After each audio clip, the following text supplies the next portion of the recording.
Buenos días, Cuernavaca. Buenos días, Morelos. Empieza bien tu día con nosotros. Estamos transmitiendo desde Cuernavaca, Morelos, México, la ciudad de la eterna primavera para todo el mundo. Desde la plataforma en Facebook de radioprimavera.mx. Buenos días, Cuernavaca. Buenos días, Morelos. Comenzamos.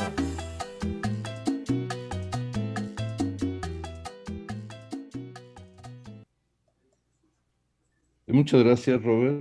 Un gusto de continuar con este ciclo, recuperando nuestro patrimonio cultural compartido, particularmente en el tema de este año, itinerarios culturales, puertos y fortificaciones en América, en Radio Primavera de Cuernavaca, Morelos, hoy día miércoles 13 de octubre de 2021. Agradezco la presentación de Robert Jackson y vamos a dar a continuación la presentación y el tema que en esta ocasión vamos a desarrollar, que son las fortificaciones en Valdivia, en la Capitanía de Chile, como comentó ya Robert Jackson, que actualmente es Chile, en la parte central de este país, y que corresponde a una fortificación muy, muy importante, quizás la fortificación más austral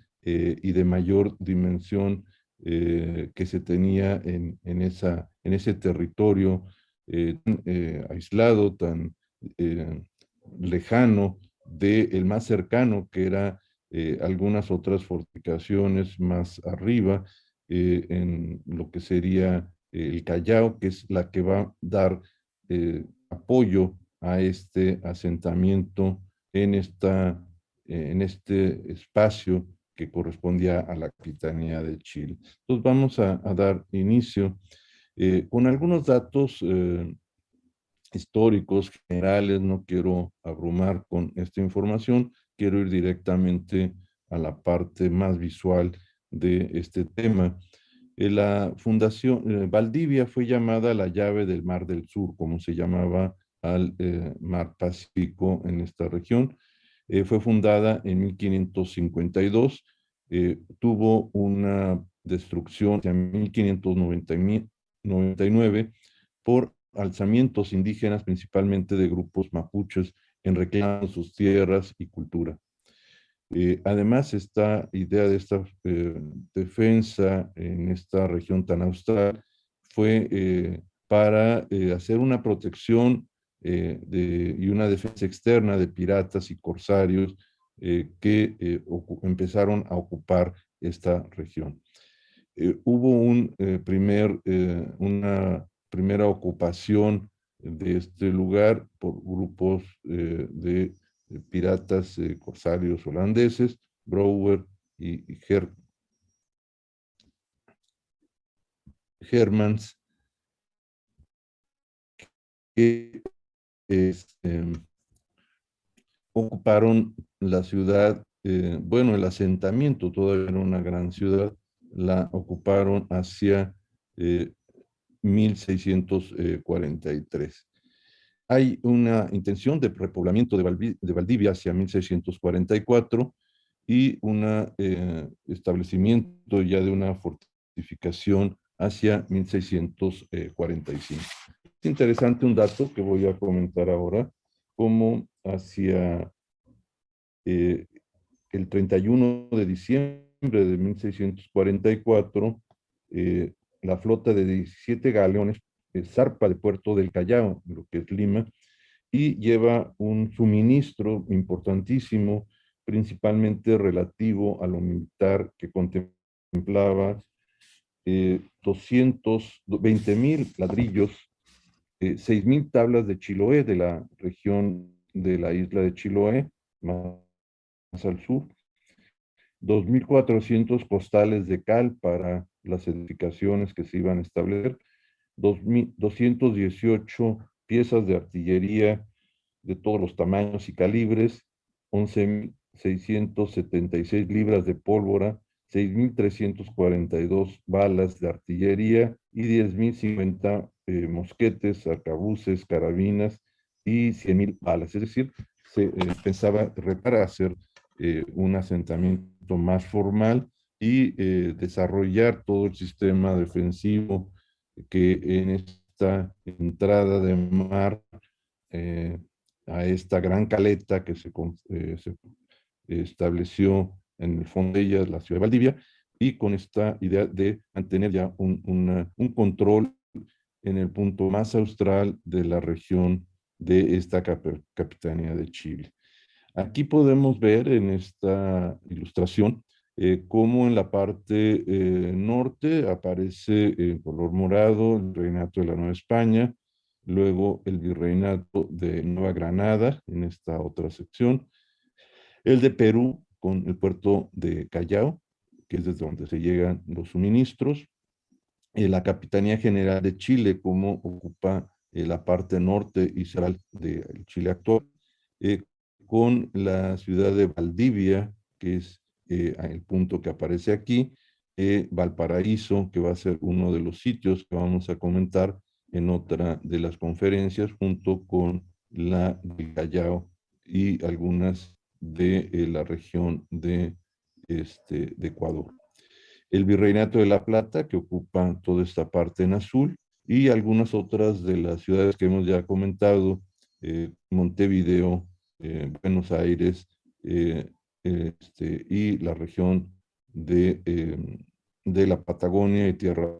Entonces, vamos a dar ya con esta indicación el ingreso a este punto. Valdivia es el tema que vamos a tratar en esta sesión. Aquí se puede ver el brazo de mar de lo que se llamaba el Mar del Sur. Esta es la entrada del mar a estas rías que ocupan este amplio sistema de ensenadas, y Valdivia va a estar ubicada hasta el fondo de una de ellas, pero todo este sistema va a permitir fortificar la entrada y proteger la ciudad y proteger los navíos que en algún momento iban a ser punto de abastecimiento para ese comercio que venía de la metrópoli y que subía por el Mar del Sur, por el Pacífico, hacia los puertos de El Callao y del Pacífico. Aquí vemos cómo es impresionante todo el sistema de fortificaciones. Cada uno de estos puntos son diversos sistemas de baterías, fortificaciones, etcétera, que se tienen desde el ingreso en la boca de esta bahía, ¿sí? Y todas están a tiro de cañón, protegiendo los puntos y el resguardo de esta entrada. Posteriormente hay otro en este paso, y donde está realmente ya el asentamiento de Valdivia con varios ríos, está este otro asentamiento, estas otras fortificaciones periféricas al resguardo de la ciudad. La ciudad fue tomada, como todos los casos, no por este punto, sino se tomó por esta otra parte, por tierra, entrando por este punto, donde había unas fortificaciones muy sencillas al norte, pero que no fueron suficientes. Es decir, todo ese sistema de defensa de mar no fue suficiente, porque se cambió la estrategia de la toma de la ciudad y se hizo, como en otros de los sitios que hemos venido comentando, por tierra, que era la parte menos protegida. Estos son todos los sistemas de fortificaciones que vamos a encontrar, estas 25 construcciones y edificaciones militares, desde el Fuerte de la Trinidad, el fuerte llamado Holandés, la Plaza de Valdivia, los torreones de Valdivia en la ciudad, la muralla de Valdivia, las baterías del Morro, Aguada del Inglés, San Carlos, del Barro, y castillos de Amargos, otra batería en Chorocamayo Bajo, el fuerte de Chorocamayo, otra batería también en el Molino, el Castillo de la Niebla, que está en la entrada de mar, la batería de Bolsón y los castillos de Corral, Mancera, el fuerte Baides, la batería de Santa Rosa, el Piojo, Carboneros, la Mota y otro castillo, San Luis de Alba, y el fuerte de Antilue y el fuerte de Ánimas. De esta publicación de la que estoy haciendo referencia para estas ilustraciones, quiero dar crédito, es del historiador Alejandro Wagner Seguel, es egresado de la Universidad de, de San Sebastián, y es una publicación de 2010 sobre fortificaciones históricas de Valdivia, y me ha servido para usarla como parte de material didáctico de estos ciclos de conferencias, y a través de algunas de sus ilustraciones que hago el crédito correspondiente, vamos a ver en qué consistían muchas de ellas cuando hablamos de baterías, reductos o fuertes. Entonces, cuando hablamos de batería, es una fortificación cercana a la costa en un acantilado, en donde hay un muro como parapeto, está con cañones y algunos sitios para la pólvora y para la guarnición. El reducto es un espacio un poco más retirado, pero mucho más amplio. No ocupa esta cornisa cercana a la playa. La batería ayuda a que cualquier desembarco por tierra pueda ser retenido con estas baterías, y el reducto es un espacio mucho más amplio con mayor número de eh, soldados para su defensa, y está en un punto mucho más elevado. Y luego lo que es un fuerte es una estructura ya abalaustrada, en donde tiene todas estas características de defensa para impactos de cañón de los propios barcos, y es una edificación mucho más amplia, con un espacio central llamado o definido como plaza de armas. Los castillos, que es otra referencia que se hace, es mucho más amplio y de alguna manera protege muchas veces parte de una población, y algunas plazas o plazas de armas, como vemos en esta otra ilustración, que no son en este caso relativas a Valdivia, sino que son parte de la arquitectura militar. La ciudadela es el espacio interior de estas fortificaciones donde la población queda protegida. Y los torreones, estos se conservan, ellos, en lo que es el asentamiento de Valdivia, y corresponden a una eh, eh, edificación elevada. Hay un acceso muy reducido, está protegido por estos muros inclinados para la protección de impactos, estas mirillas en la parte de este entresuelo, y luego desde la parte alta se puede tener una visión amplia y proteger en los flancos de los castillos o dentro de la propia ciudad. Estas dos que vamos a ver más adelante, a través de este corte arquitectónico, corresponde a dos que se conservan actualmente en la ciudad. Aquí está otra de forma circular, es decir, pueden ser cuadrangulares o circulares, y aquí vemos un dibujo reconstructivo del llamado Torreón del Barro en la calle Picarte, en la ciudad, y el dibujo del Torreón de los Canelos, y vean cómo ocupa una elevación un poco mayor al de las edificaciones que son de un nivel, y el carácter defensivo de esta arquitectura que no habíamos tenido oportunidad de ver. Y aquí vemos las partes de un baluarte que en alguna de las sesiones hablé de su terminología, lo que son las caras de la pared inclinadas, los flancos, que son los dos costados, la parte que se llama gola en la parte superior, y lo que es la cortina, y estos son los componentes de estas edificaciones militares Aquí en esta otra, en este otro corte de esta misma obra de la que hice mención, aparece el corte en muro de un baluarte y el sistema constructivo.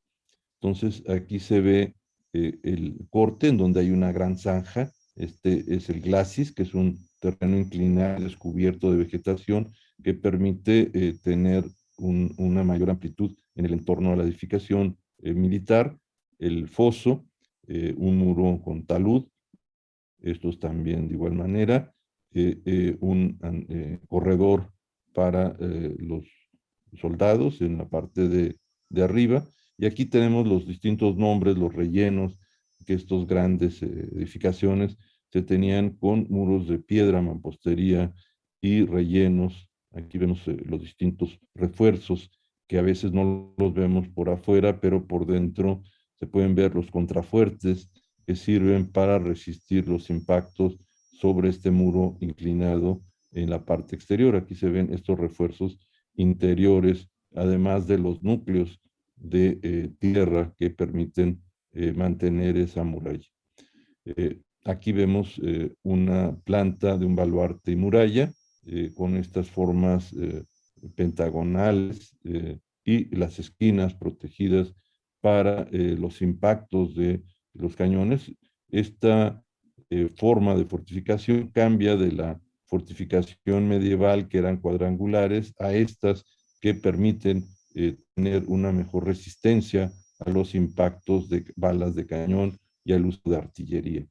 Aquí se ve la puerta protegida del acceso a la muralla, la plaza de armas y los baluartes en cada una de las esquinas y en algunas partes redondeado para que esta forma circular, poligonal, permita resistir mucho más los impactos que en superficies perpendiculares.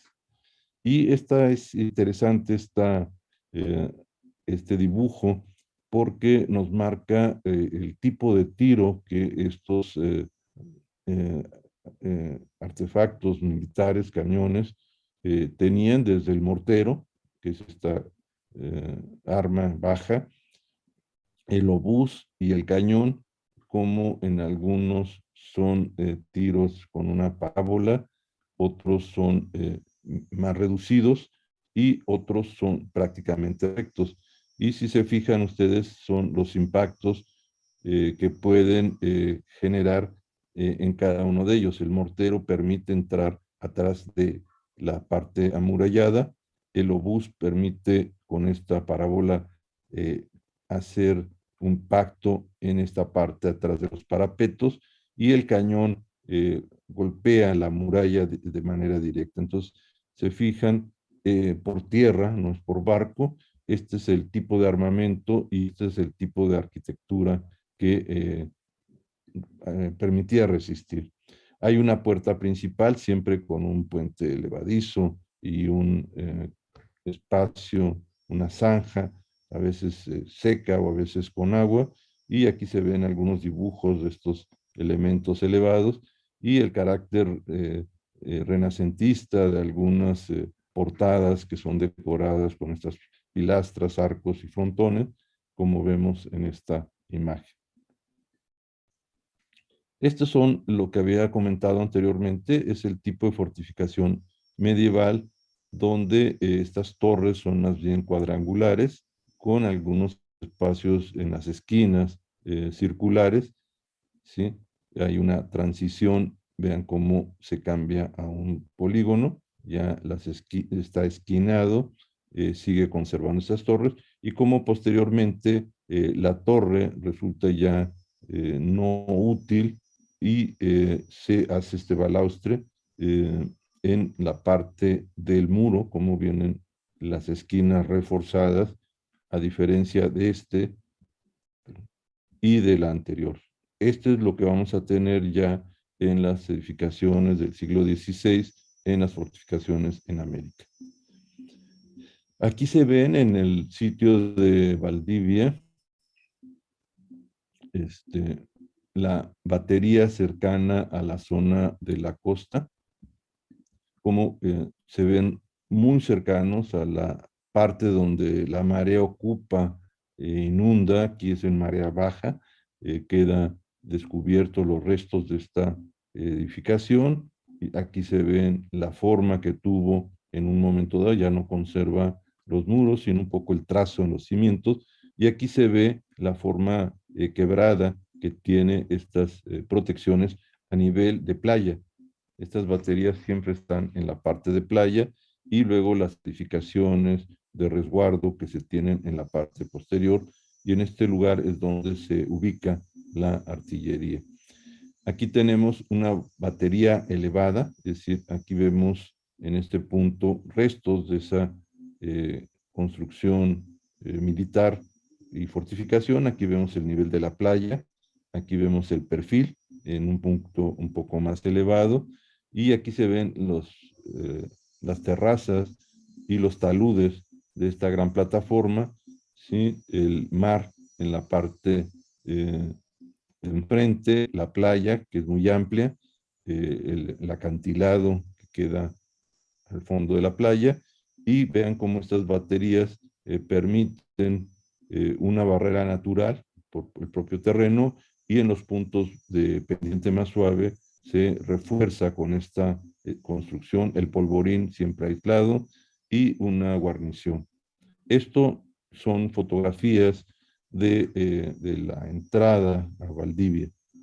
Estos son dibujos muy bonitos del propio libro de las ruinas del fuerte de San Pedro, donde solo quedan los muros, y son dibujos muy bonitos todos ellos de cómo estas construcciones han quedado a través del tiempo y los emplazamientos de cada una de ellas. Aquí está otro dibujo de una de las puertas de acceso. Vean cómo se utilizan materiales como piedra tallada, núcleos de tierra en la parte central, y el uso de cajas de piedra o ladrillos para hacer los arcos de acceso y el escudo de armas en la parte frontal. Aquí se ve en este otro dibujo parte de la iglesia de San Antonio, y al fondo el zaguán de la puerta de acceso al castillo. Aquí se ven restos de estas ruinas, ven el espesor y los garitones en la parte.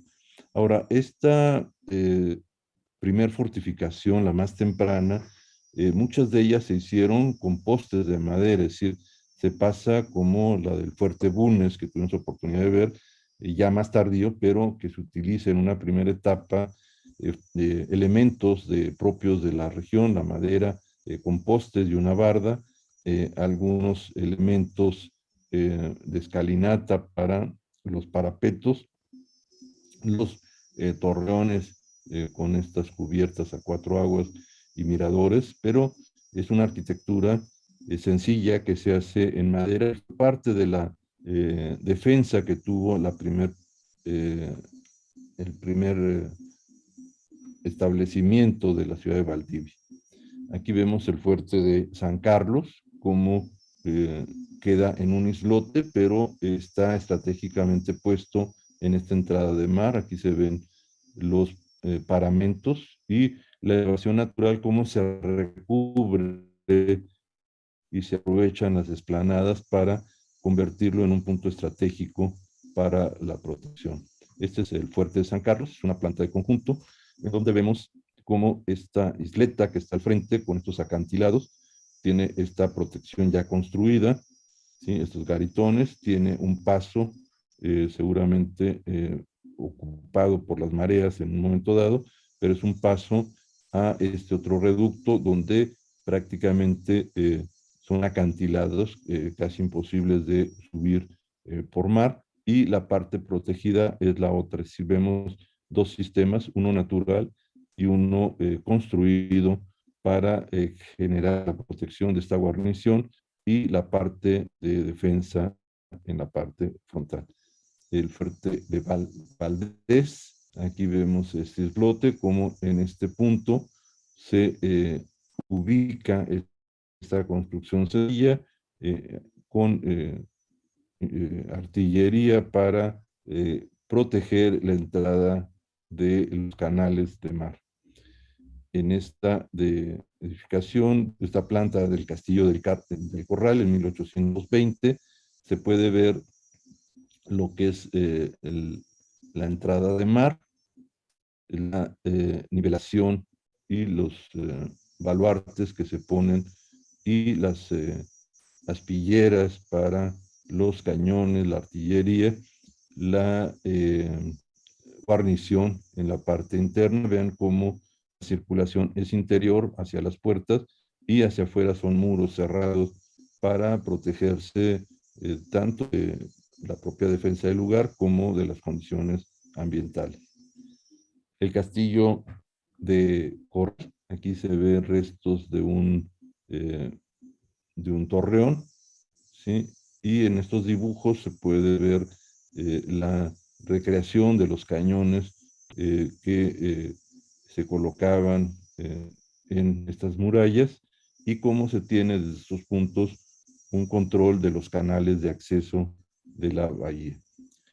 El Castillo de la Niebla era uno de los que estaba en la entrada y de los más importantes, y aquí se ve en este otro dibujo la batería marítima de Niebla con la artillería y restos de las edificaciones para los polvorines. Esta es la planta general del Castillo de la Niebla hacia 1820. Vemos el mar en toda esta parte y vemos la fortificación en este punto, en este otro punto, y la protección de eh, la, la, guarnición donde era el lugar de los soldados y probablemente uno de estos el polvorín. Aquí se ve el fuerte de Mancera con este gran espacio de plaza de armas, el mar, la entrada del brazo de mar, la defensa en este punto, y los elementos, la Casa del Castellano, que ocupa este lugar, el Cuerpo de la Guardia, que está aquí, una capilla o iglesia de San Antonio, que es esta, la Casa del Capellán, que es esta que está aquí a un lado, el polvorín y calabozo, que está en este punto, y una garita, que son estos puntos en amarillo, y luego la muralla en esta otra parte, y los acantilados al frente. Esta es la distribución, aquí está ya sin los colores, del mismo fuerte de Mancera. Y el castillo de San Luis de Alba era un castillo que estaba en la parte norte, que servía para proteger por tierra la entrada de tierra y río, y no era parte de este gran sistema.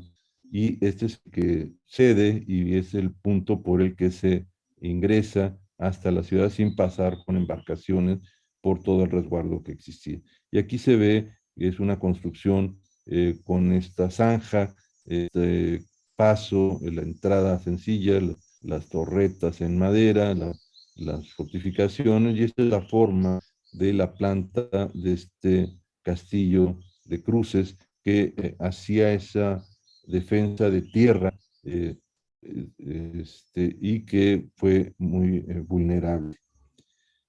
Este es otro de los fuertes en este dibujo, el fuerte de Amargos. Ahí se ve la ilustración y el emplazamiento del mismo. Y esta es la planta arquitectónica donde se puede ver la plaza de armas, el mar en la parte de enfrente, la playa muy amplia, y luego toda esta protección, vean el ancho de las murallas en este punto, y los acantilados en esta otra parte que protegen esta entrada, y esta edificación ya es hacia 1820. El fuerte de Carral, aquí se ve una ilustración, el canal de entrada y la protección con el armamento que podían entre ambos fuertes, los del otro lado de la orilla y de estos, evitar que cualquier embarcación pudiera cruzar por aquí, y estaban a tiro de cañón todas ellas. El fuerte de Chorocamayo, alto, otro gran reducto, si se fijan, de gran dimensión, emplazado en un cerro, todo el sistema completo. Aquí estamos entrando a lo que es una protección de la ciudad de Valdivia, que los trabajos arqueológicos recientes han descubierto estas zanjas para proteger esta entrada de esta laguna. Y aquí se ve parte de esa zanja que además de este cuerpo de agua protegía, y luego un muro con estacas que protegía la parte de tierra de este costado de la ciudad.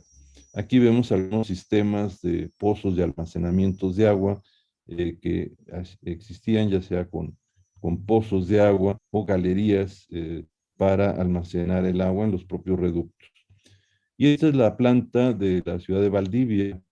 Aquí se ve los almacenes y cuartel, la tesorería, una calle real en lo que es ahora la calle Independencia, la casa del gobernador, la iglesia matriz o iglesia principal, un hospital a las afueras de la ciudad, y vemos los paramentos de esta ciudadela, la ciudad en la parte interior, dentro de este eje, que son estos dos accesos, y uno más en esta parte con esta protección en todos ellos.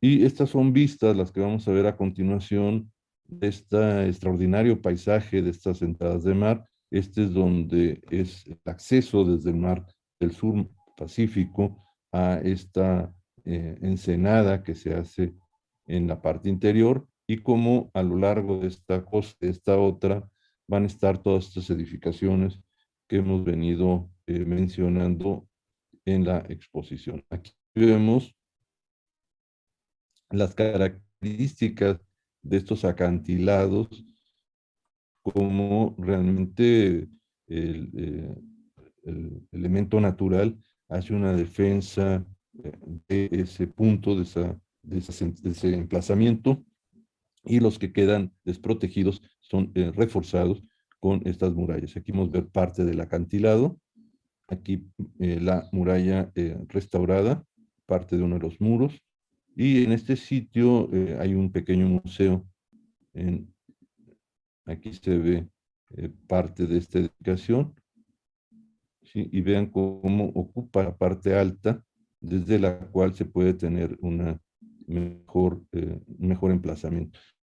Y el trabajo es un trabajo extraordinario, vean, es a base de sillería, es piedra cortada con un talud. Si se fijan, piedra de esquina va amarrando en estos puntos, pero esta no es una mampostería de piedra plana. Aquí se ven los cortes de este alineamiento y el talud inclinado, que permitía dar una mayor resistencia con los contrafuertes que habíamos visto en los dibujos hacia la parte interior.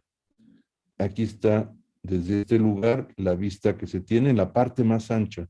Este es el punto más ancho. En este otro lugar están las otras baterías que hemos venido mencionando, y cómo el alcance de estas y de estas cubrían prácticamente cualquier acceso al centro de esta entrada.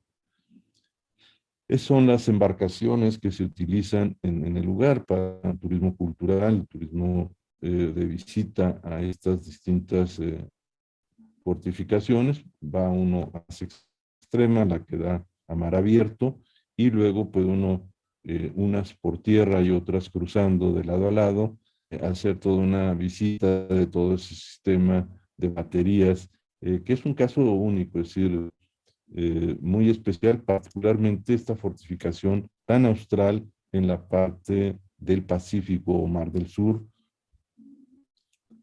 Este es el interior de esta que está al frente, y vean cómo hay unas partes subterráneas, es decir, se hacen muros muy anchos y espacios de resguardo en la parte interior para proteger cualquier impacto. Aquí se ven los paramentos de la muralla, y algunos cañones que se han dejado en el sitio. Aquí se ve una recreación de uno de ellos. Son cañones que se fijan en estas estructuras móviles de madera para poder cargarlo y volverlo a habilitar para disparar. Son cañones de bronce hechos en funciones, y esa dotación de la que hablábamos fue de alrededor de 218 cañones, que era pues un abastecimiento importante. Y vean aquí cómo con la marea baja el mar se retira y queda una zona de playa, y con la marea alta podemos ver casi hasta la zona de humedad cómo cubre. En este lugar las mareas son muy marcadas, y aquí se puede ver con escala humana esta proporción que tiene este garitón, hechos con ladrillo o con piedra, y que tiene estas mirillas para observar en los flancos de los muros externos del lugar. Aquí se ve parte de esta plaza de armas, ¿sí? El poblado actual junto a la fortificación. Y este es uno de los dos torreones que habíamos mostrado en el dibujo, que se encuentra dentro de la ciudad, y vemos cómo hay un acceso. Este espacio es un espacio interior. Hay un entrepiso en esta parte de madera, y desde este punto, por estas aspilleras, estas, estos, estas, estos merlones y almenas, se puede tener una visión circular y elevada del perímetro de la ciudad. Y bueno, estamos ya con algunas de estas imágenes llegando al fin de esta presentación, y hubo muchos incidentes de los que de alguna manera mencioné, tanto la toma de la ciudad por grupos indígenas, las tomas de la ciudad por grupos holandeses, terremotos que hubo también, pero quizás el más reciente fue el maremoto. Es una zona donde la falla del anillo de fuego que cruza desde Alaska hasta Sudamérica, hasta Patagonia, y que cruza por la parte de Asia y sube a lo largo de Filipinas, Japón, hace esta gran circunferencia de grandes placas tectónicas. Producen en esta región de Sudamérica, además de fuertes sismos que han sido los más altos registrados en los últimos siglos, último siglo particularmente, pero el efecto de estos sismos producen grandes maremotos. Del 22 de mayo de 1960, a las 15:20 horas, fue un maremoto que cubrió con 10 metros de altura los puntos más bajos, es decir, las partes que estaban más expuestas en lugares bajos fueron cubiertas, y muchas de estas fortificaciones que estaban quizás un poquito más arriba de este nivel de mar pudieron resistir el impacto de un maremoto y la fuerza, pero esto es algo de lo que han estado expuestos siempre estas fortificaciones y estos asentamientos a lo largo de toda esta costa del Mar del Sur. Y bueno, la arquitectura actual de la ciudad, ya lo que es siglo XIX-XX, es muy atractiva, es una de las ciudades más bonitas de Chile, y estas son casas históricas que han sido catalogadas, y que les han dado a muchas de ellas la función compartida. A veces la familia vive y renta habitaciones, y en otros casos el conjunto histórico ha sido restaurado y uno puede hospedarse en un edificio histórico. Eso resulta muy atractivo de estar en el interior de una casa antigua del lugar. Algunos de los trabajos, dos solamente voy a mencionar: el de Wagner Seguel Alejandro, Fortificaciones Históricas de Valdivia, publicado en 2010, que es la referencia que he estado tomando en las ilustraciones, además de mis fotografías, y otro trabajo muy interesante que se llama Puertos y Fortificaciones de América, publicado en España en 1985, que tiene toda una cartografía de muchos de los emplazamientos de estas fortificaciones en toda la zona continental y la zona del Caribe, y que en esta ocasión no las he usado, pero las hemos venido usando en otras de las presentaciones, y son las dos referencias que yo daría al público, que muchas veces me han pedido qué cosas pueden consultar. Muchas gracias por su atención.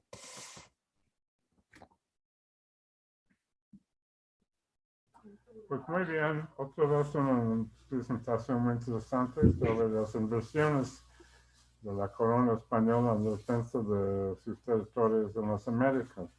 Y un sitio que era más o menos marginal como Valdivia en el contexto del comercio y el flujo de bienes desde América hacia España.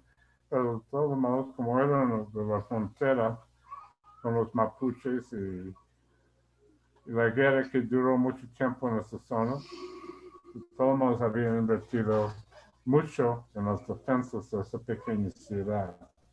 Pues muy interesante como siempre y muchas felicidades, Juan Antonio. Muchas gracias. No sé si por chat tenemos alguna pregunta del público que quisiera hacernos algún comentario, y con gusto trataremos de responder. No hay comentarios en el chat. Ya. Luego tenemos otros chats externos al de Face, que nos hace favor los técnicos de Radio Primavera de anexarnos, entonces a ver si nos los pueden anexar, por si hay esas otras referencias, poderlas comentar al público. Pues, aquí está uno, vamos a ver. De Felipe Castrejón. Aquí. Sí, se puede visitar esas estructuras. Eugenio, como siempre, muy buen aporte del doctor Sier. ¿En qué grado de conservación se encuentran estas estructuras? La mancha urbana no les ha afectado. La Ana María II, ¿qué tan frecuentes eran los ataques que recibían? ¿Por qué parece que se protegían mucho solamente por ver el tamaño y número de las estructuras? Pedro Carrasco, esa zona ha sido muy atacada por sismos históricamente. ¿Qué tanto les ha afectado estructuralmente? Considerado que la arquitectura de la época quizá tenía más seguridad en su conclusión. Y finalmente Juan Carlos Romero, lo mismo que pregunté hace tiempo, es caro visitar ese lugar. Y nos urge salir de viaje a muchos de esos lugares tan interesantes. Y seguramente van a decir que también van a cargar tus maletas. Yo creo que ellos y nosotros ya queremos regresar. Voy a tratar de contestar rápidamente estas preguntas que me hizo Robert Jackson. La primera, todo esto se puede visitar.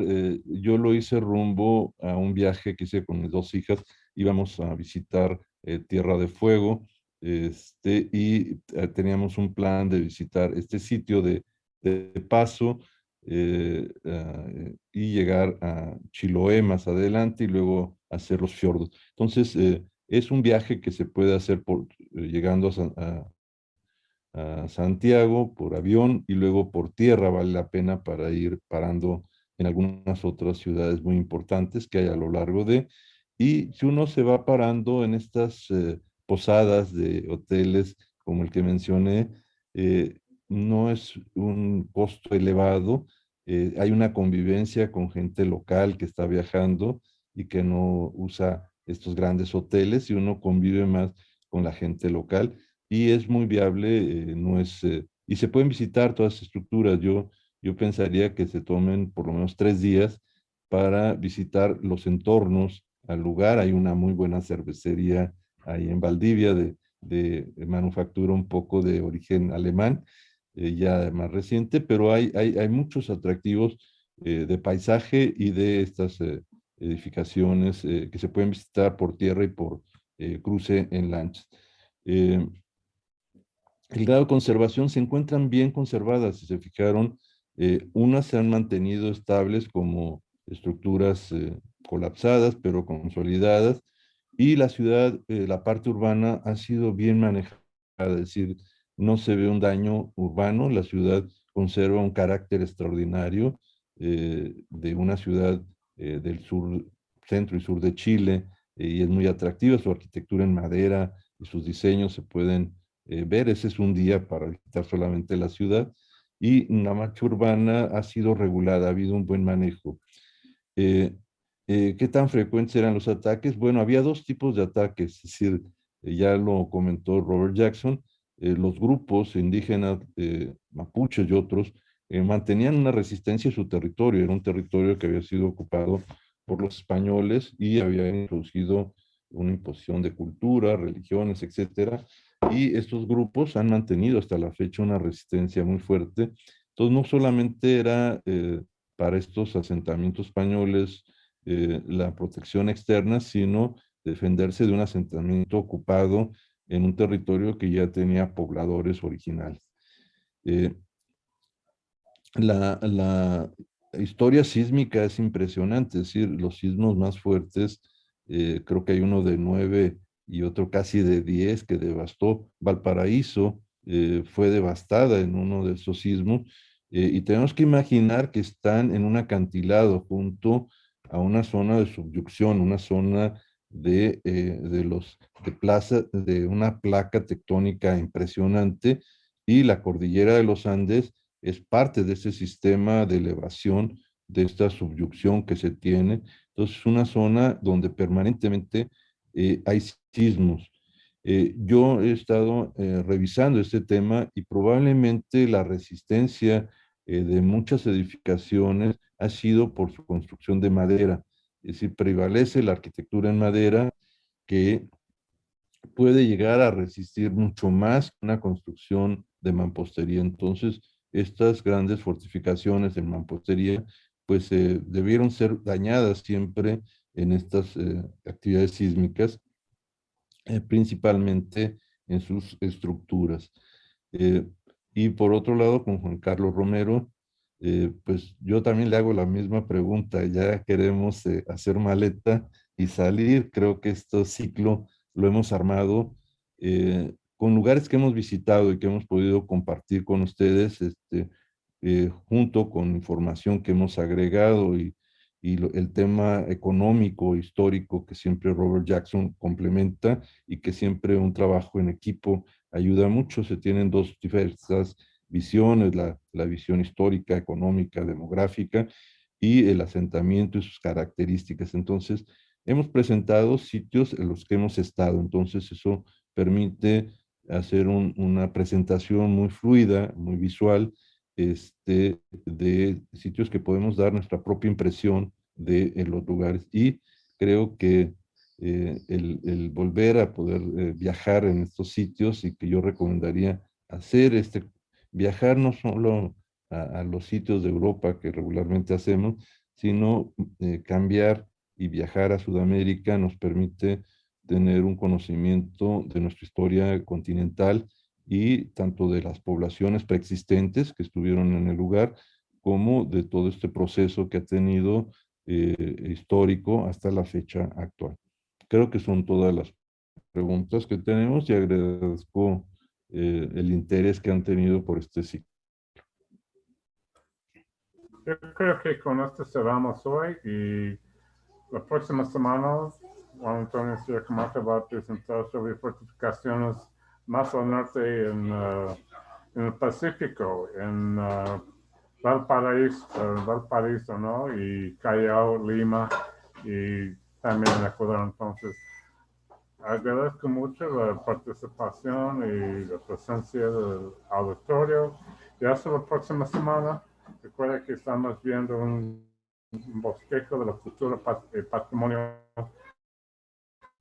de fortificaciones en América Española. Muchas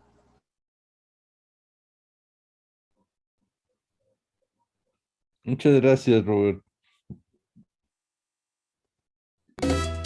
Ya nos vamos, pero recuerda, estás en radioprimavera.mx. Buenos días, Cuernavaca. Buenos días, Morelos.